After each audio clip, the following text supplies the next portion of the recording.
Now that I think about it, I don't think I've ever seen Cheetah Girls 2. With that, welcome and welcome back. Today I'm drinking instant coffee.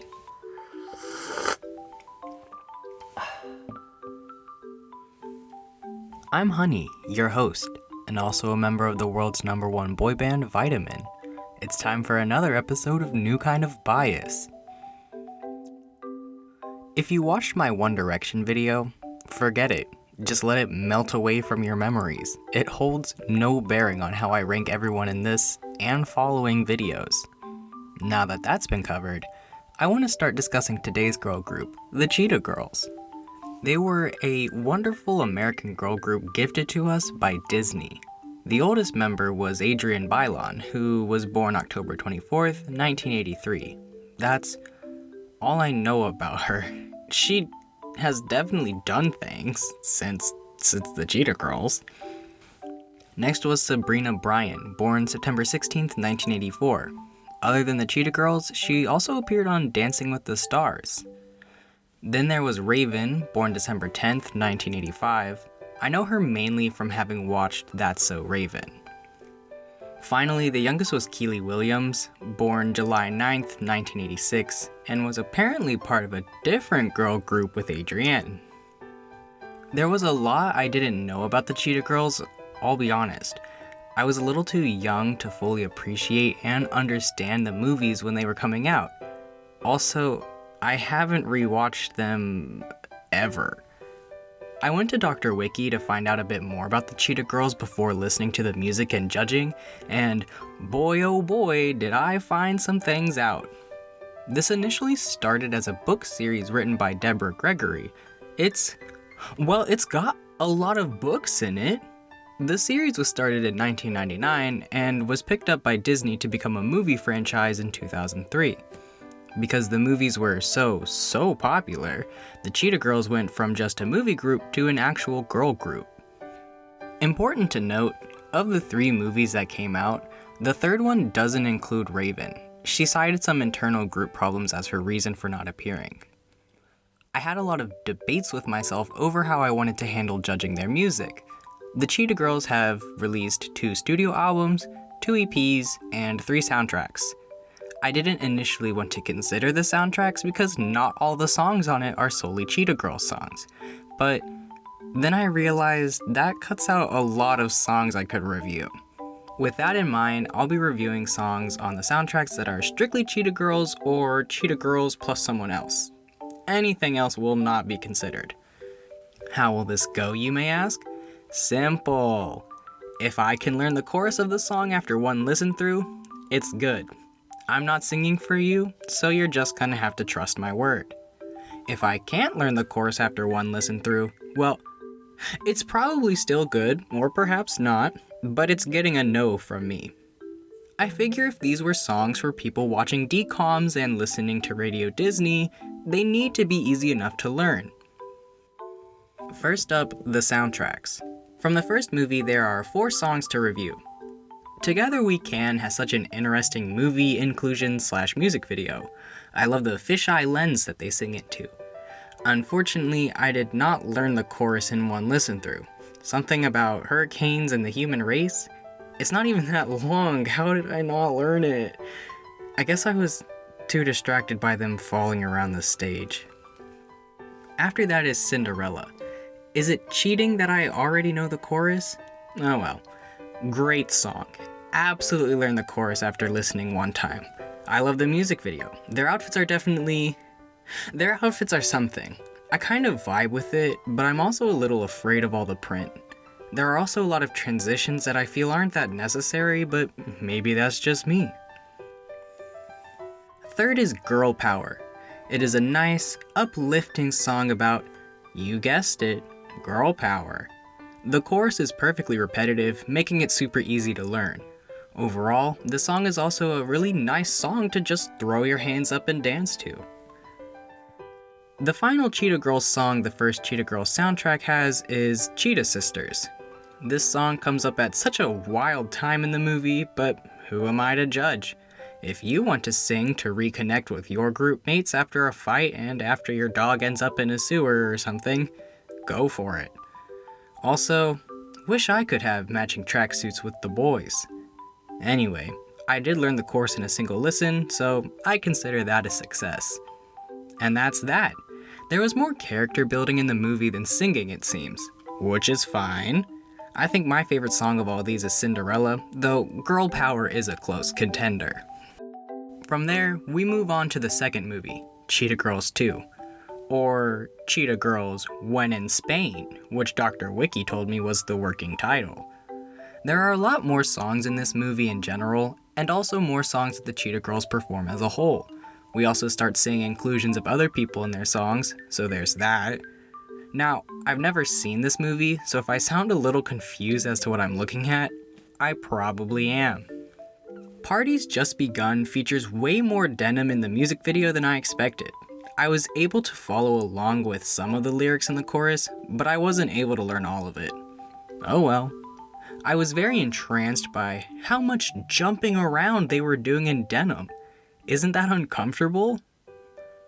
Strut is the first song that we get to see the Cheetah Girls perform with other people.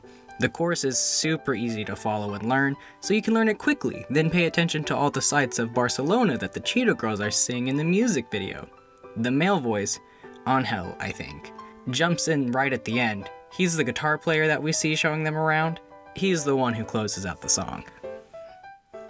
Many songs on the soundtrack later is It's Over, where, from what I gather, Galleria is not having a good time while everyone else is, or Galleria is the only one focused on something while everyone focuses on something else? Not sure. The music video has some classic distressed, arms open and arms over the head shots that are really fun to watch. In the end, I did learn the chorus. Good job. After that is Amigas Cheetahs. I was a little distracted by Raven's outfit in this because I feel it's so much more involved than everyone else's. Angel as well, just going off in the background playing guitar, was a little distracting. He's just standing alone on the back of the stage. This is another song that features another artist, which is Spanish pop star Marisol. If you want more of her, I recommend checking out Dance With Me, performed by her and Drew Seeley. The chorus is super easy to learn in this song, though a little too repetitive for my tastes. Nonetheless, it passes the test. There's apparently an alternative ending with the song Cherish the Moment, though sources say you can't find that scene in the TV or sing-along versions.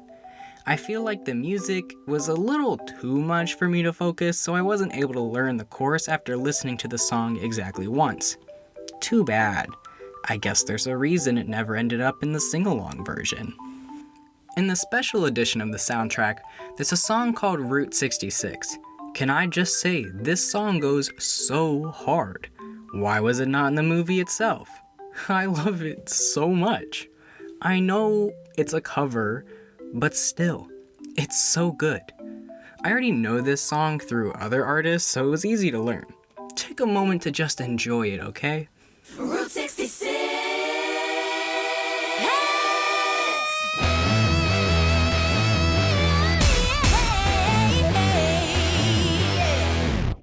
For never having seen this movie, I was able to glean a lot about it from what little I saw in the music videos.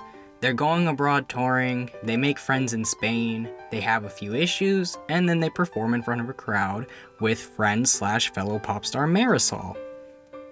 Then, the final movie.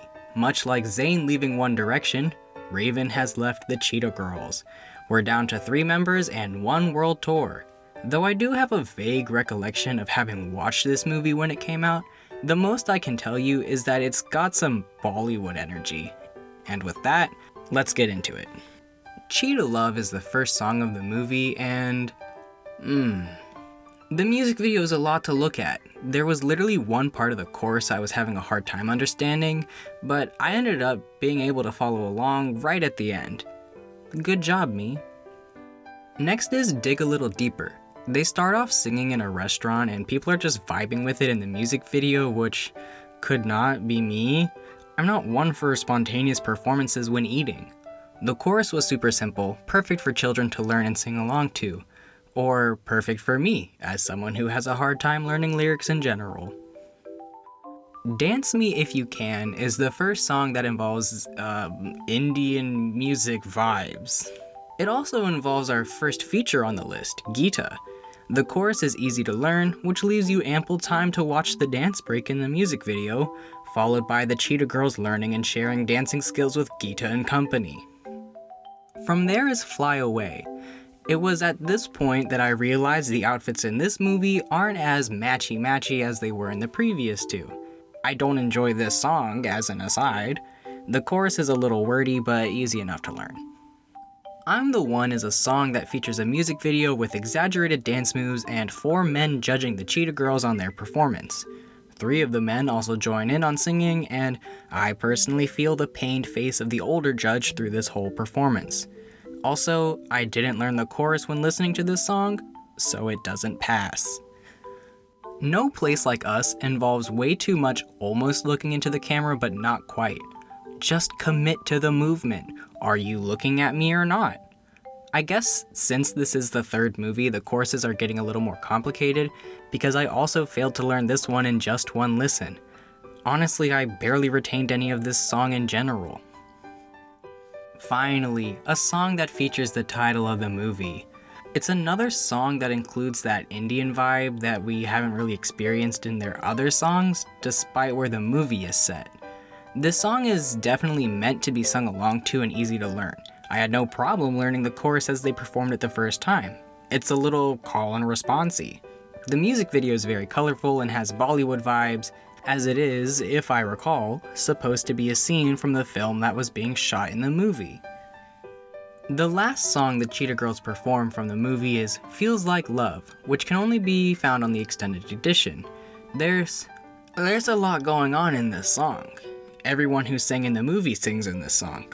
I almost didn't count it as a Cheetah Girls song because of everyone involved. Alas, here we are. I'm not into this song at all, and feel like it might have been better not being included in the franchise at all. Also, I didn't learn the chorus. Too bad. Well, I'm not sure I was a great fan of this movie since I hardly remember it, and I don't find myself being a fan of it now. To me, the highlight of all the songs that Cheetah Girls perform in this is Dance Me If You Can.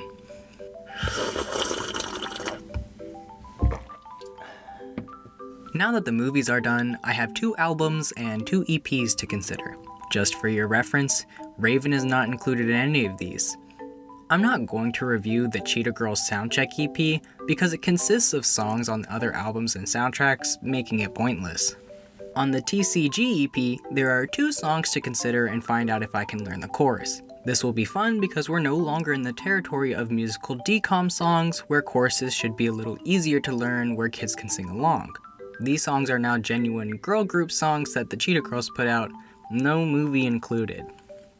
First, I Wanna Know You Like That. Oh my god, I definitely cannot learn the chorus in one listen through. While there are parts of it I can easily follow and sing along with, other parts of the chorus are a little too complex for my synapsid brain. I do enjoy this song and think it's pretty good for a group coming out of the Disney sphere. Next up is On My Way. The chorus was a lot easier to follow and features some nice and simple repetition to make fun to sing along to. This is a pretty relaxed song to listen to, and I think it would be perfect for the middle of a playlist. Maybe slap on some lo-fi and slow it down a little? That could be a fun thing to try. To mix it up a little, I'm going to go back in time to 2005 and listen to the Christmas album.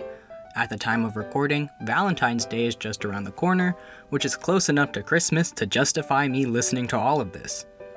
I did ignore all the covers they did because I can 100% assure you the choruses to all those songs are ingrained in my brain and never leaving. There are plenty of original songs to judge. Like DCOM songs, Christmas songs generally have easy to learn choruses to make them memorable and Christmas classics. Do the Cheetah Girls' Christmas songs fall in the same vein? First up is 5 More Days Till Christmas. I just want to say, wow, this really does have strong early to mid 2000s Christmas energy. Makes you want to hop up and down in front of the fireplace or near a tree. The chorus is easy to learn and catchy enough, so good job. It feels a little like I'm on Sesame Street with the count due to all the counting in it, but still. This next song may be titled The Perfect Christmas, but I do not find it perfect at all. It doesn't put me in a very Christmassy mood.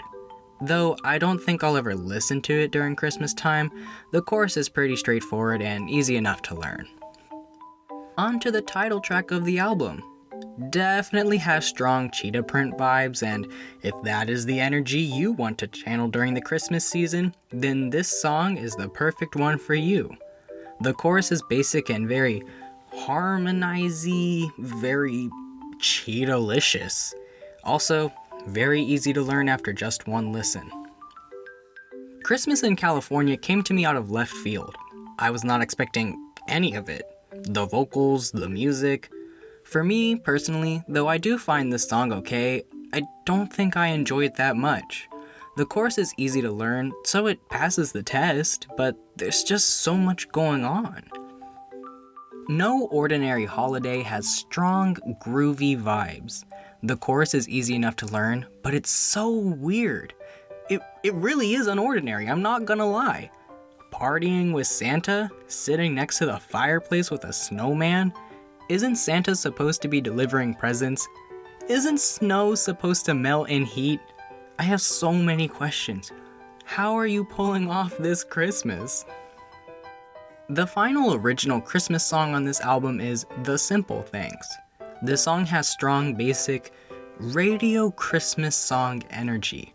The chorus is easy to learn, woohoo, good job, but after No Ordinary Holiday, it's kind of a letdown. And that concludes the Cheetah Girls' Cheetah-licious Christmas album. I guess there's a reason I never hear Cheetah Girls' Christmas songs on the radio. They're not bad, they're just pretty basic. And yet, there's other basic Christmas songs that just sound a little better than these. Finally, on to the first and last studio album the Cheetah Girls produced. It came out in 2007. Fuego is the first song on the album, and also one of the 2 singles this album released to Radio Disney. After one listen, I've learned about half the chorus. It's not too hard, but it's not super easy. I think if I gave it a second listen, I could learn it. Now, a Spanish version of this song does exist, and I would suggest learning this version over the English version, personally. Uh-oh opens with such a specific energy that I don't vibe with. I don't like the energy of it. Nonetheless, the chorus is actually pretty easy. You won't ever catch me singing it, but I did learn it quickly. With a wonderful sample of Ode to Joy playing in the background, Human is honestly an okay song. It's not a great classic or anything, but I do find myself surprised by how much I actually enjoy it. The chorus is fantastically easy to learn. Perfect for Radio Disney in my opinion. So Bring It On brings a different, funkier vibe than the other songs so far right from the start. There's a lot going on when the chorus is being sung, so I can guarantee that I did not learn it at all. I'm still trying to parse through everything I can hear in it. My poor brain can't handle all that. This was the other single on the album, which was featured in the DCOM Twitches 2. Break Out This Box needed to stay in the box it came from. The sound they were going for in this song really didn't work for them. This song is kinda awful, for real. Also, why is the drum so loud? Or is that just me? I ended up being able to sing along with the chorus right at the end, so there's that. Crash is a bit of a wild song and not necessarily in a good way. Like, it's not bad, but I don't enjoy it. The song is about falling in love so quickly it's unstoppable and burns out quickly, and the energy of this song fits that message perfectly. Again, not sure if that's a good thing or not. The chorus is fun to sing along with and easy to learn, I will give it that. Do No Wrong has a strong energy, but fits the Cheetah Girls a lot better than Break Out This Box did. Though it's a bit much to listen to, I do enjoy it. The chorus is a bop and good enough to sing along to. It passes the test. All in Me sounds like a song that could have been in an official Cheetah Girls movie. I actually really enjoy it. It's something I could sing and dance along with. It deserves a kind of snappy groove type dance. I was actually so into dancing to it that I didn't learn the chorus. I was very in the zone. I am not into Off the Wall at all. The ratio of their voices to the music was too unbalanced. From that, I'm sure you can gather that I didn't learn the chorus. Who We Are is okay enough, in my opinion. It's not the best song on the album, but it's also not the worst. There are no strong points or weak points to it. It's quite basic. Despite all of that, I only learned about half the chorus upon my first listen through. The final song on the general album is Homesick, and my thoughts on this song are I was able to learn the chorus and the lyrics are okay enough, but I'm not a big fan of all the music choices for this song. The last song in total can be found on the Target exclusive album, and it's How a Girl Feels. Personally, I think this song should have been on the main album instead of certain other songs that I did not enjoy. Not the point. I absolutely did not learn the chorus. Way too many words for my poor brain. Overall, my final thoughts on this album are that it has a strong, produced for radio quality. None of the songs feel authentic to me, and I don't feel any emotion in the singing. Everything feels like it was strictly developed for showing off vocal quality and for generic radio enjoyment. Furthermore, there's no specific style. They're trying way too much with different songs, and not all of what got produced actually fits what I feel is the Cheetah Girls vibe. In the end, this album shows why the Cheetah Girls didn't manage any mainstream popularity beyond the movies. They're disbanded for a reason, okay? Anyway, congratulations, you made it to the end. Once again, you don't have to agree with me. My opinions are my opinions, yours are yours. But actually, my opinions are the only right opinions, so you do have to agree with me. Thank you for tuning in and taking your daily dose of vitamins. I will speak to you in the next video. Bye bye!